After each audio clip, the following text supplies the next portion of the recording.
de bosser jusqu'à 70 heures ou 100 heures par semaine pour une partie d'entre eux, vivre avec moins que le SMIC et être en dessous du seuil de pauvreté?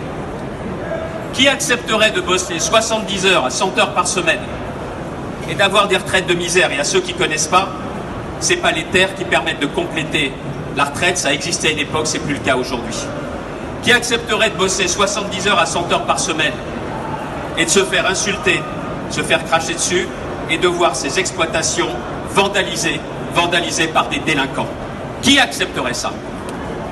Personne. Et bien pourtant c'est ce qui se passe en France.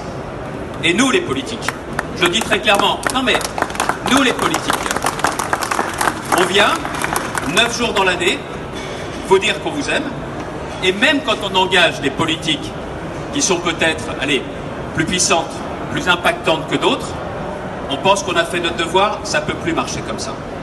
Ça ne peut plus marcher comme ça parce que je vais vous dire ce qui va se passer dans les années qui viennent. On aura de moins en moins de paysans.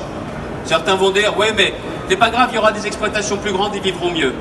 Je le dis clairement, moi je marche bien sur deux jambes.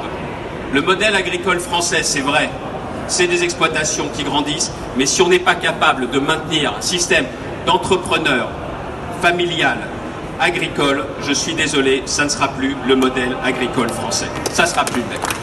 Alors, vous allez me dire, mais est-ce qu'on peut encore agir? Oui, mais à plusieurs conditions. La première de ces conditions, c'est de savoir si ceux qui nous nourrissent, qui nourrissent nos enfants, doivent faire l'objet d'une attention particulière de la part des responsables politiques. Si vous pensez que c'est le cas, ça veut donc dire qu'il faudra, dans les années qui viennent, se battre pour obtenir les moyens nécessaires.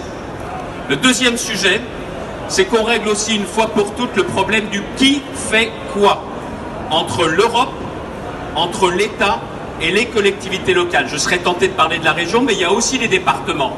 Et il y a les présidents de départements qui sont ici présents, des conseillers départementaux, qui ont décidé de continuer à s'engager. Et donc, si vous ne réglez pas ce qui fait quoi, vous pouvez mettre l'argent que vous voulez, ça ne suffira pas. Donc le premier point, c'est la question européenne. Sur la question européenne, je pense que les choses sont claires. À partir du moment où le chef de l'État et le gouvernement obtiendront qu'on ne soit pas en dessous de ce minimum de 376 milliards d'euros pour la PAC, on sera avec et on est prêt à faire bloc. Parce que de toute façon, une chose est certaine, c'est que si vous êtes en deçà, vous pouvez parler de la PAC et d'une nouvelle forme d'exploitation au passé. C'est ça la réalité. C'est ça la réalité. Le deuxième point, c'est que l'État doit aussi se concentrer sur la question du revenu agricole, j'en suis intimement persuadé, de la sécurité alimentaire, mais que l'on règle aussi clairement le qui fait quoi, notamment avec les régions. Vous prenez notamment pour les fonds FEADER, ce sont des fonds qui viennent de l'Europe.